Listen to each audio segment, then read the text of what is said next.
WV Uncommon Place. This podcast is a variety podcast that houses numerous series to cover mental health, empowerment, podcast framework, and various intimate theories to get to know the hosts, along with occasional movies reviews and dives in pop culture with our event podcast episode. The Uncommon Place digs into bringing guests on that stories don't fit the mold and are very different. WV stands for the great state of West Virginia, and every quarter we cover something in West Virginia. Stacey and myself, JR, are your hosts, so please come along for this venture to our Uncommon Place.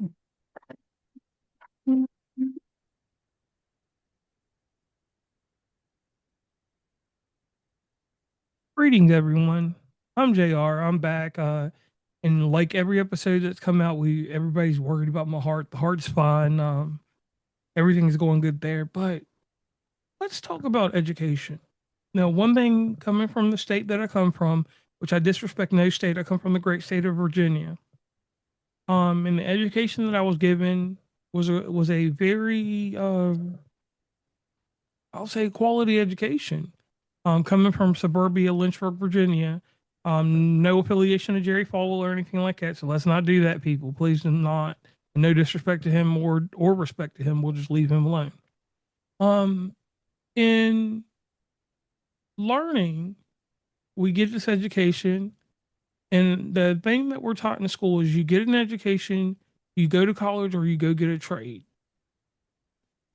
Some kids have parents that push them in a direction that says, hey, go after your dream. Other parents or relatives or someone in their life tell them, hey, you've got to go get a job because you got to go pay bills. You're educated, you're smart, you need to go down this road. And then we have other people that think that, hey, I'll go to school, I'll learn, I'll decide what I want to do when I grow up. But not everybody's lucky to have that last position. A lot of people have to go to school, get an education, and then live life. Not everybody's allowed to pivot. And that could be social constraints or all kinds of things that society bring on people. But I have an amazing lady here with me today. Her name is Caroll Titus. And her last name, that Titus, that's a strong thing there. She's going to tell us about her life. We're going to start off at the very beginning. And then we're going to go deeper into her life. We're going to learn about her learning processes and how she decided one day that it was time for a change. But the change, like I said, a pivot, it was more than just changing her cereal, going from almond milk to regular milk. It was a whole lifestyle. It was more than meets the eye. So basically, she's a transformer. Now, Carol, how are you doing today? I'm doing great, and it's my joy and pleasure to be with you today. Okay, so let's do something real quick, and I need you to do this. This is really, really important. Now, we're going to take our thinking caps off for this one because this one is a really challenging question. This is how I like to begin the shows in this new year. I want to know something that you have learned from either a grandparent or someone in your family other than your parents. Something I've learned from someone in my family. Or if it's not a family member, someone other than your parents, something you learned. Yeah, well, I've learned a lot of things from a lot of people, and I think that's what we strive to do every day is, you know, figure out what how we connect with people. And I've done that a lot through education. And what I try to look for are opportunities to find people that are smarter than me and can teach me something. And it doesn't necessarily have to be a grandparent, it could be a child. Sometimes it's important for us to see things through a child's eyes. So I always learn through my kids how to connect and kind of like relieve myself of limiting thoughts through play.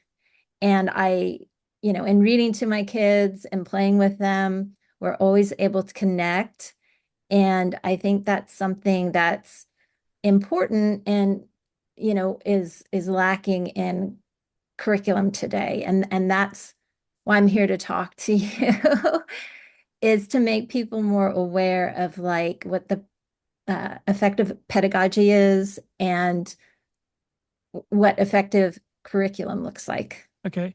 Now, the reason I asked you this though is because when I ask people this question, it brings a different smile to people's face to know something from their childhood or something in their adolescence that moved them to who they are today.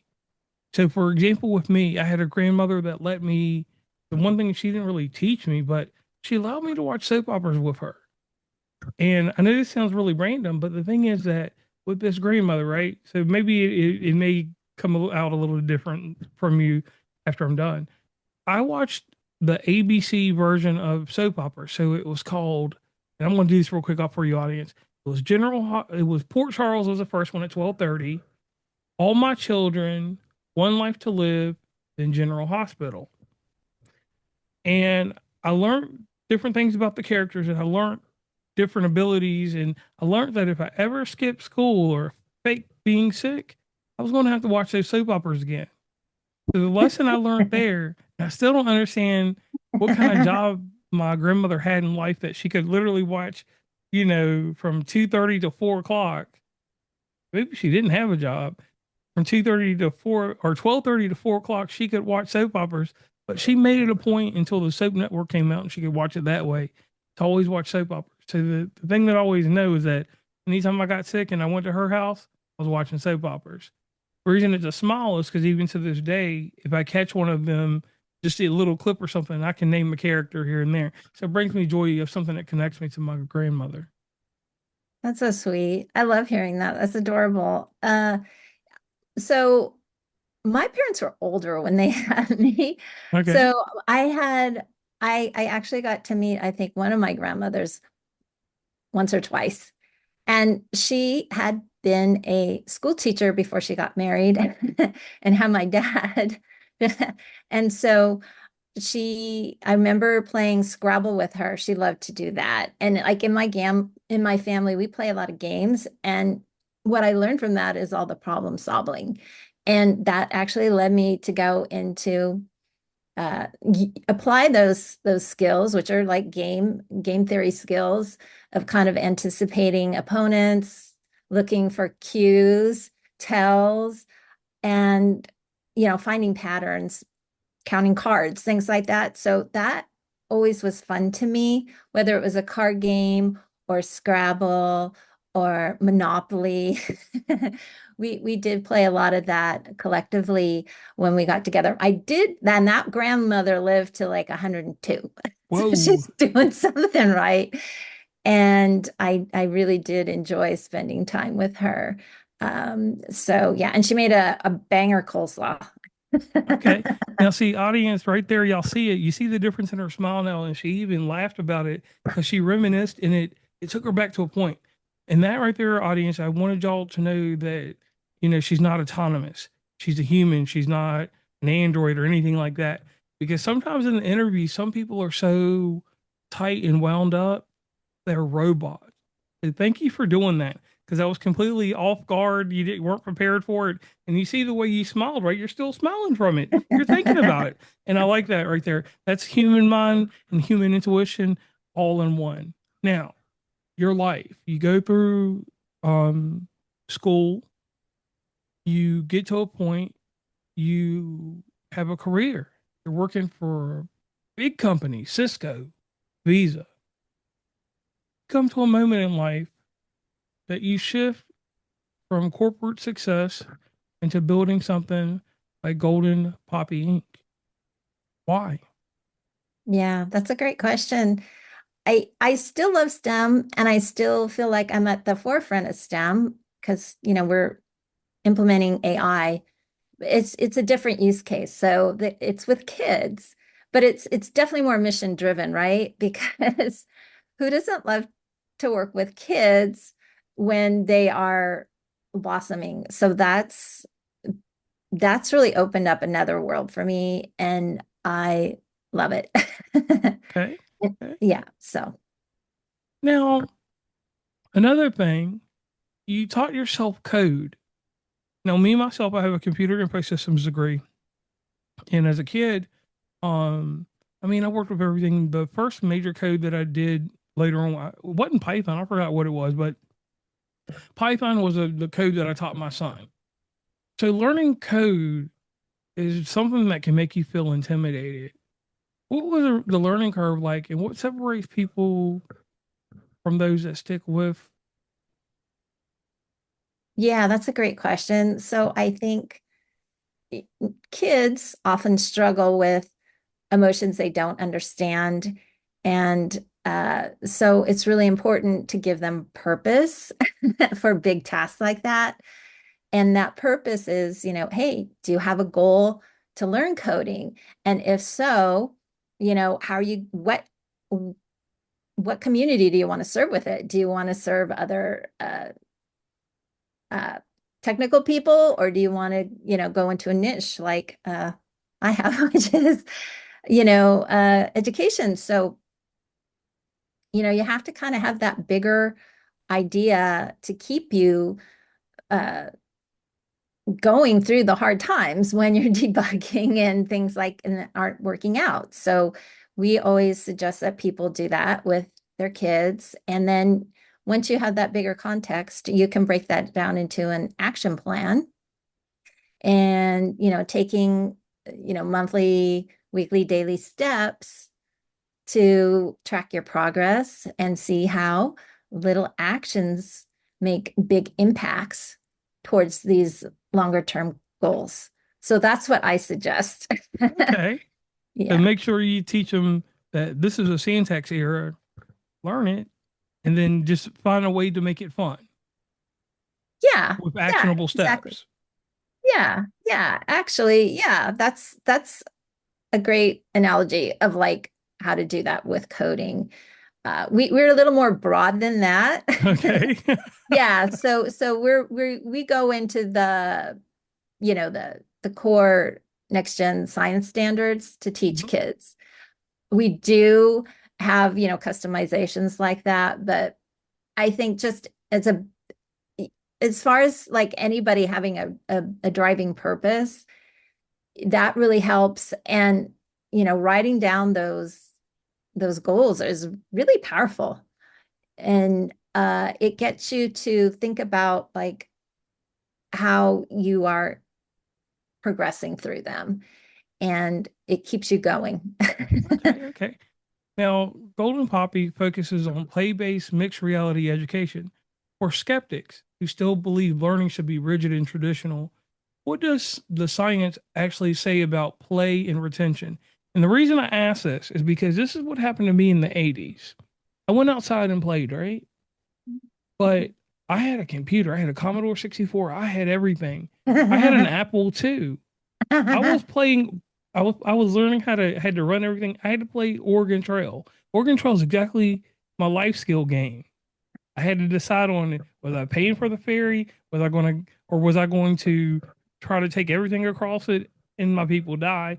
Or little Sally Mae get killed by dysentery because I wasn't wise about this and that, or a snake bite, which we couldn't help.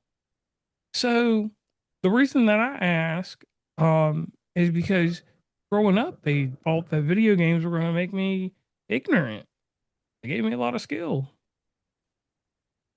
Yeah, I think there's a lot of controversy on that, and probably a lot of just misunderstanding. So what the brain science tells us is that if you tie a positive emotional experience with logic, you actually make a deeper, longer lasting memory. And so that ups your retention. And so uh, all of our offerings include a unified environment for engagement, behavior management, and achievement that playfully and positively finds and fills gaps in STEM learning. And so we also incorporate social play because it's really critical for children to learn how to make friends, figure out how to work together, and then advance through the story. So in our book, Unicorn Blue and the Caroll Titus Quest, we specifically wrote the narrative to provide accessible ways to apply science through literature for a learning experience children never forget. Okay. Now, one sidebar question. What made you decide once you got over into this area to write a book? What made you decide that education needed your form of education? Because you are embodying this education.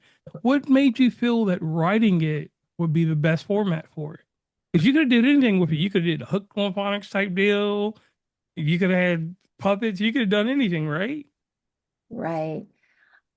So this is interesting because the most recent national assessment in science showed some of the worst outcomes for eighth graders in almost 20 years. So we're fixing this by providing innovative solutions for schools and parents that just isn't in traditional curriculum.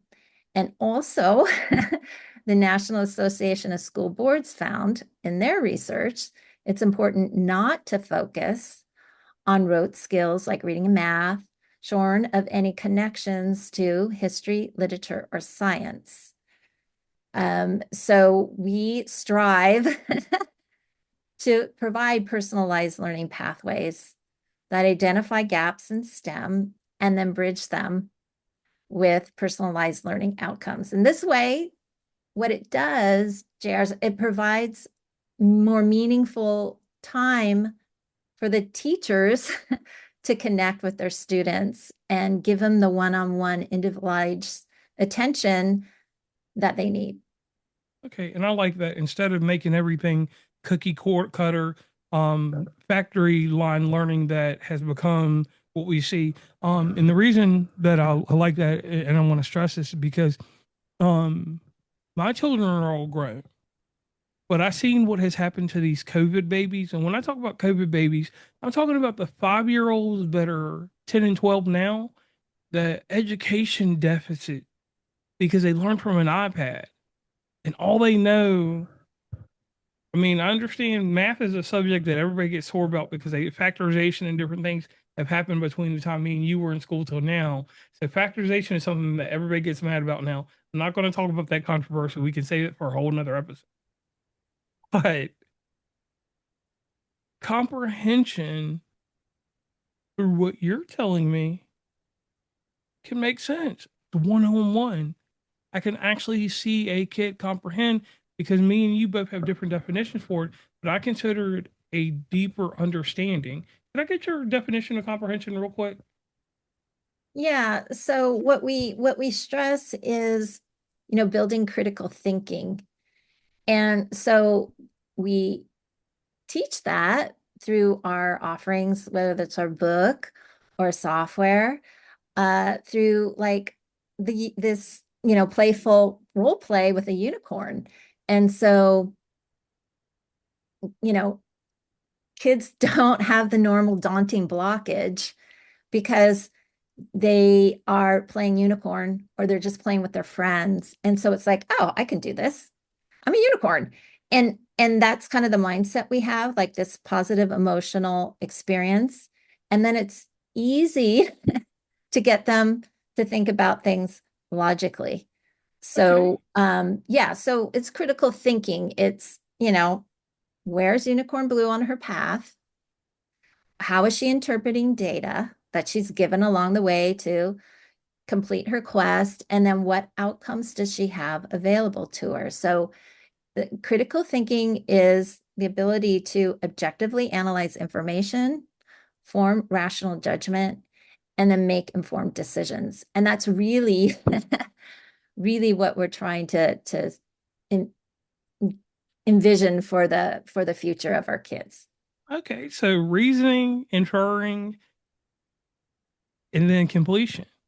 So And that and applying it in a social setting. right. So that right there, you build a an easier compliance for them to not have to do all the. We learned. They taught us the hard way. Wow, I feel bad for me now. Like I'm thinking about this, like you understand, like me and you as a core. we were taught the scientific method. That's our critical thinking reasoning. That's the whole way we think about everything. I mean, you've reprogrammed. I'm going to have to reprogram because, like, I mean, really, like, just on a sidebar, I'm sorry that I'm over in this because you got me thinking too technical for this.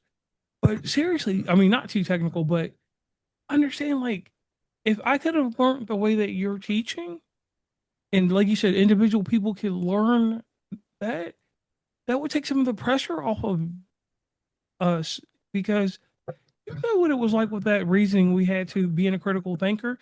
The critical thinking, you know, it's two steps because it's something that we were taught in two areas, uh, language arts and in science, and then we had reasoning, which we bridged together because you had to have some reasoning for social science, which is social studies in other places.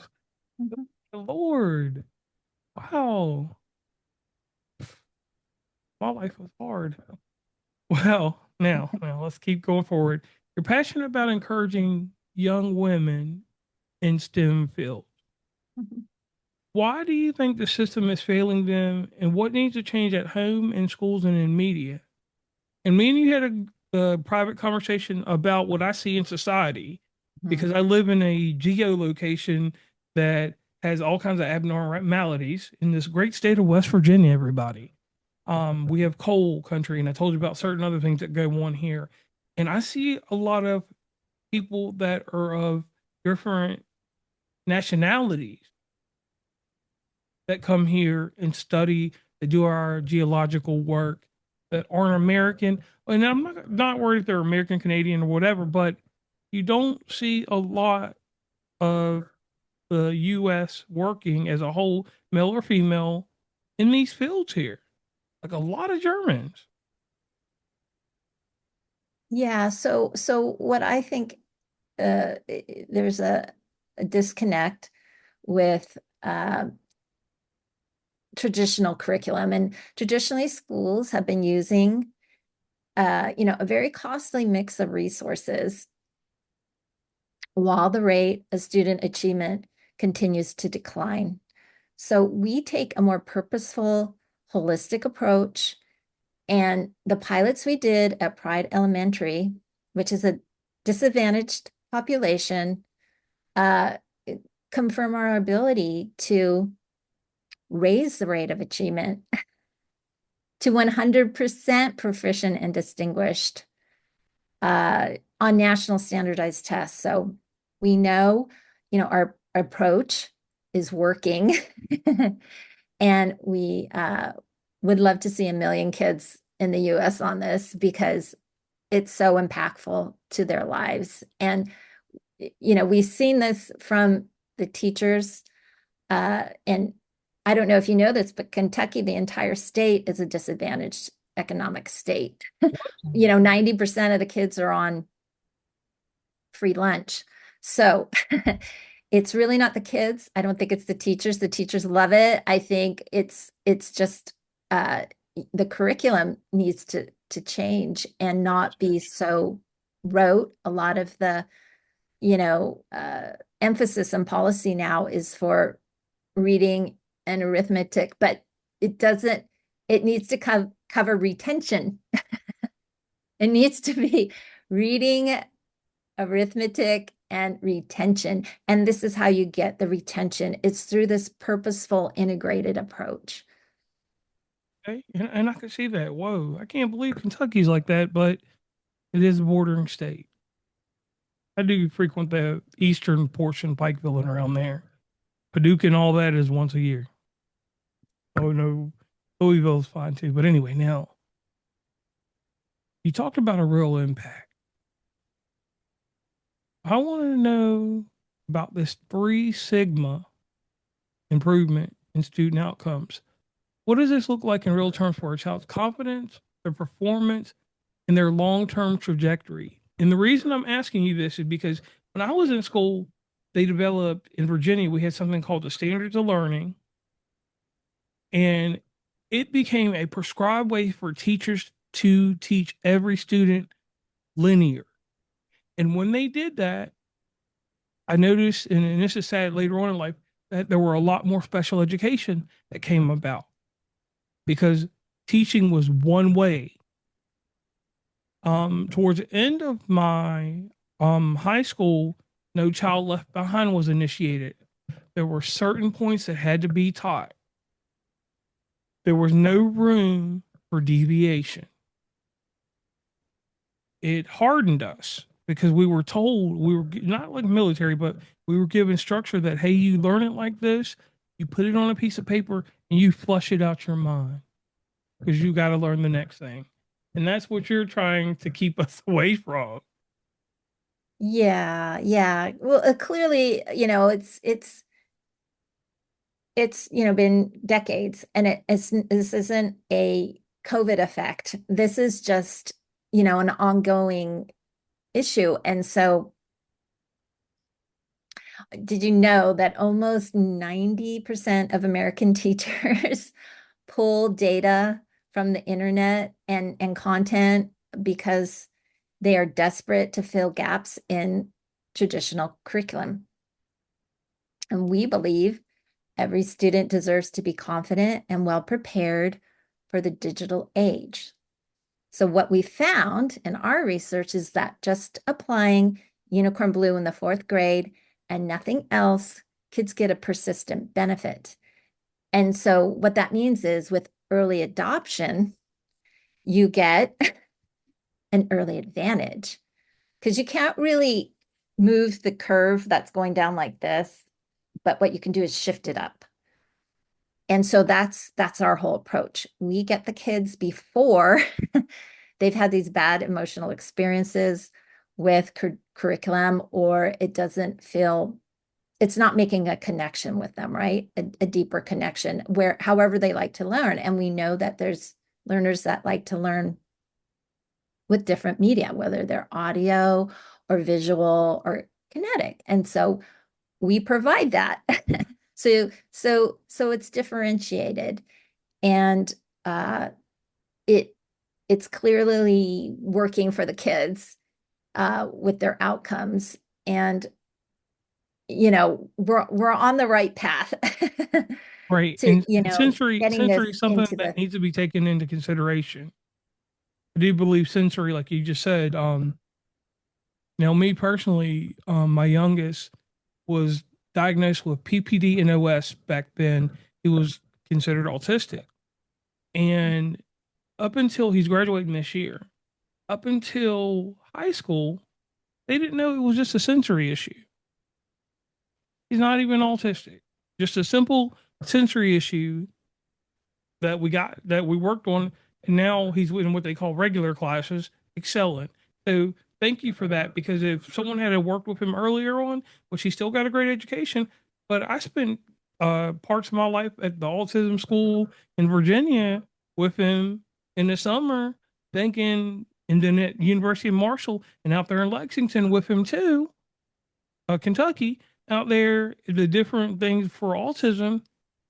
Come to find out, it was just a misdiagnosis.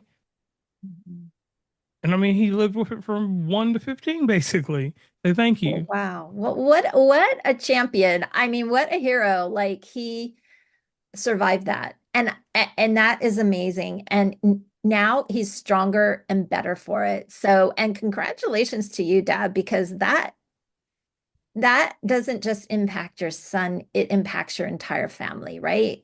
Because you want the best for your kids, and you want them to excel, and you want them to have a good experience, and you want them to love school. So, that is amazing. And I'm so glad to hear like you got the right advisory. And sometimes, unfortunately, it takes a bit of, hunt and peck, and what's the great hacking, right? Yeah. And one other thing I would like to say, and I'll just leave this, and we you could talk about this another day, maybe.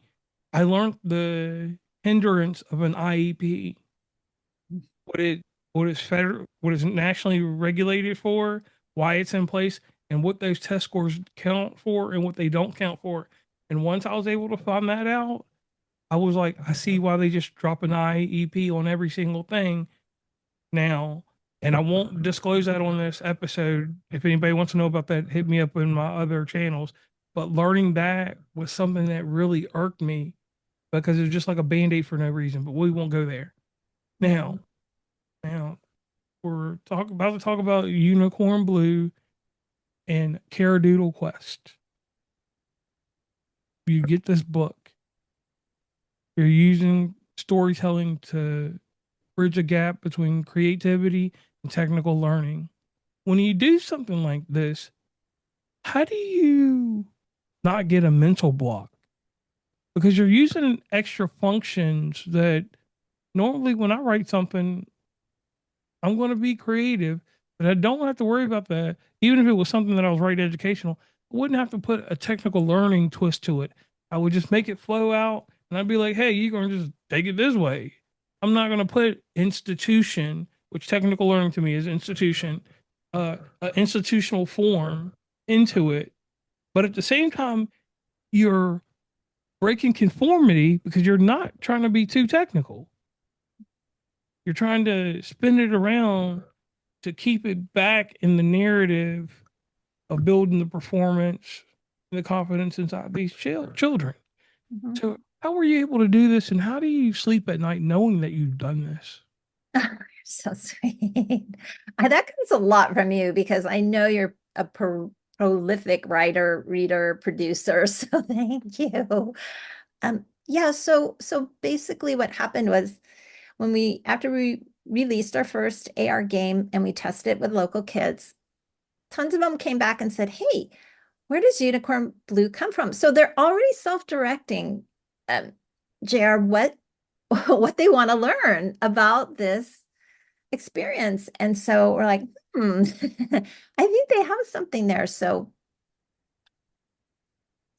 that's kind of how, it started. And again, we knew that the research from the National Association of School Boards said it's really important not to focus on rote skills, shorn of any connections to the literature and a history. So when we wrote Unicorn Blue and the Caroll Doodle Quest, we wrote it on purpose so it would deepen connections from history and literature into our next gen science curriculum. And we found it's a very purposeful approach to accelerate the outcomes. Okay, I like that. Okay. Now, you're a CEO, mother of three, builder of a mission driven company. What does balance actually look like for you? And what have you had to let go to maintain it? That's a great question. So I strive to listen to my own characters in my head. Captain Blue Jay told Unicorn Blue, well, when he was counseling her, like teaching her how to fly, he said, hey, learning to fly is hard. And it's supposed to be hard because if it wasn't, everybody would do it. Okay. So life is supposed to be hard. And this is what builds character. And Okay. that's the lesson I took from that. And then I also listened to the Stoics that say Lady Luck is a wheel, right? And she turns. And the only way to get off the wheel is to build up your cunning. So your cunning can help you figure out ways to predict what your outcomes are going to be in certain situations, whether it's a science experiment or a social situation, which are even more important, right? So that's why we really focus on developing critical thinking in kids, whether it's through literature or it's through our next gen curriculum. And it's again, where's Unicorn Blue on her path? How is she interpreting data? And how is she calculating her outcomes? And so it's really the ability to objectively analyze information, form rational judgment, and make informed decisions. And it's really critical for kids to learn that at an early age, so they don't, get blocked from beautiful dreams that they have, bigger problems that we have in the world, just like you're talking about, that impact us, at such a personal level. And, if we can use our logic like you have to address it instead of judge and freak out, it's quite the balance, right? And it's character building. And we do a lot of that behavior management inside of our offerings. Okay, so one thing I need you to do that's nostalgic to the show, we do this thing called a shameless plug. And with the shameless plug, people will know where to meet and greet you across the internet, and they can actually see up there where they can. But could you tell them where they can meet and greet you across the internet, become a part of your ecosystem, and then your ecosystem can give them a whole new evolution? Yeah. Thanks so much for that. So my shameless plug is, we provide purposeful curricula because we envision a world where children have critical thinking, digital literacy, and the social skills to interact effectively with anyone. And you can find all these amazing learning adventures at www.goldenpoppy.net.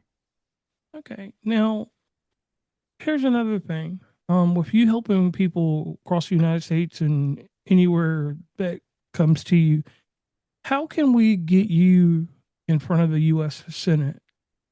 How do we get you in front of the Board of Education in West Virginia? How do we get you inside our schools? What do we need to do with you to get you everywhere and anywhere? How can we do that? I think just any conversations you're having like this is really important to get like people aware that we exist, particularly on the parent side. 81% of parents are really concerned with the declines, and that's led to a big surge in homeschooling. And the number one and two reasons people homeschool are the lack of purpose and personalization in traditional curriculum. So we would love to work with you to figure that out, that pathway. And we're totally open to working with you at a local level. Or if you have access to your senator or whatever, we would love to have conversations with them on how we can work together to get this into the classrooms where we can have the most impact. And of course, anybody can come on and download our consumer version, which is Adventures in Unitopia. And anybody can pick up our book, anybody can pick up our game. And so all these things are available again on our website. And what we've seen from the engagement is the kids love reading the book because they can discover how Unicorn Blue loves to fly up and down the majestic peaks and waterfalls of Yosemite Valley.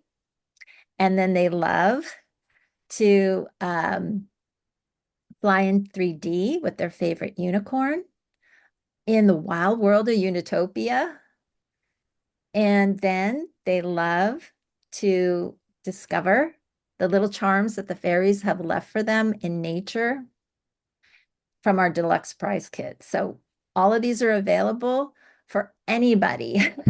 We definitely made it accessible. We just need people like you, wonderful people like you, to inform your audiences. It's available. And yeah, we love to see kids thrive while they're using our offerings. And it's a joy, to speak with you about it. And as a parent, I can, and as a, as a former student, you can see the changes in the directions of, you know, the curriculum and the impacts it's had. And I'm so glad like you're passionate about getting this awareness out to your audience. You're welcome. Now, looking ahead into the future, technology, AI, mixed reality, reshaping education, what should parents and educators be prepared for right now? Because I noticed AI, for instance, augmented reality, virtual reality, whatever we want to call it. Well, two different things, but augmented reality. I noticed probably like 10 years ago, Samsung came out with something, and that's what started the heavy VR, Oculus, and all that other stuff. We got that. But one thing that I noticed in education, which was wild, was Minecraft. When Minecraft got into the educational sector, I was like, huh, wow, another way for people to learn, an alternate way, because everybody says everything's got to be alt if it's not normal. An alternate way, and children were learning, communicating. They're still having classes in some of these places to this day. So, my son obviously jumped into that. That was a learning way for him. And then secretly, it was a way for him to get his Ender Dragon and everything else he wanted to do. Even though he was on a school server, It's they hacked it okay. and knew what they were doing. So, I gave him points for hacking. Got Yeah, you should be very proud. That's very hard. great. He worked his way very good with all that stuff. And with the education you all are trying to provide, and I'm glad about that. Some children don't always get that option. They have to go to what is that school called? Why is it slipping my mind? Is it monastery? Is that what it's Montessori. Yeah, they do a Montessori? lot of Yeah, hands. Yeah, that. yeah.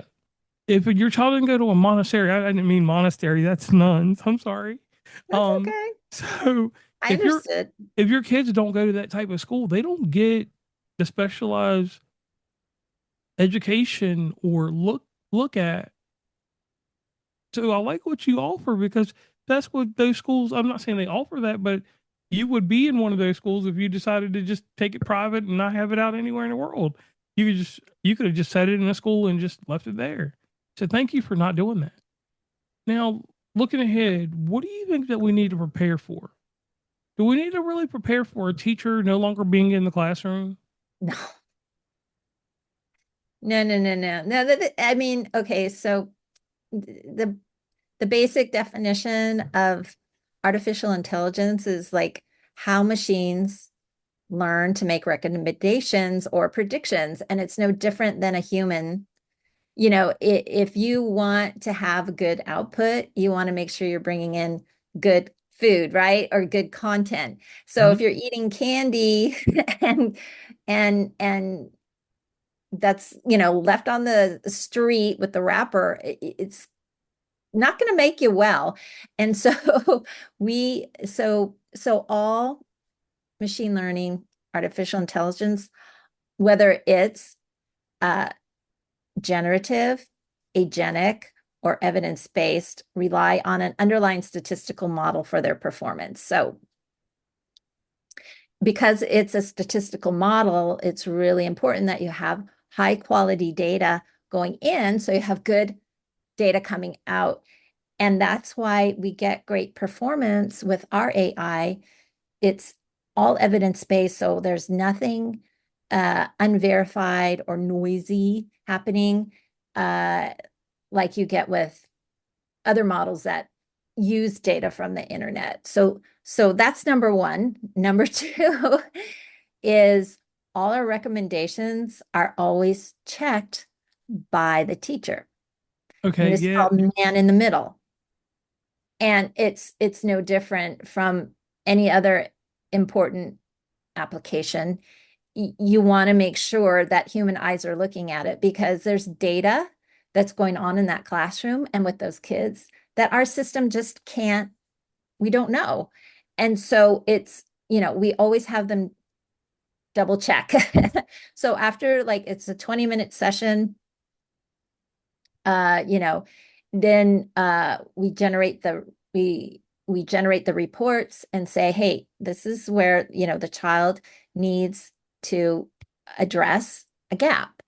And we prioritize it and based on like, okay, which kid is more in need right now currently than the rest, and so it's all color coded, so it's literally like a snapshot of a learning state, and then the teacher checks it, and this prevents a lot of issues that you would get with like AI that just corrects without the teacher looking at it, because how do you know that's actually the right path for that child? And what we've seen with other AIs is that it's actually they don't have the pedagogy right, JR, and it's sad because kids are like even the best kids, it's designed to keep them on it forever. We're not like that. We celebrate the successes, the little successes that the kids make, and we make it fun. And then, but we don't like make it so over competitive or over overreaching that the child loses engagement. And that's what's happening. Some of like the best students are saying, I'd rather take a detention than spend any more time on this other stuff.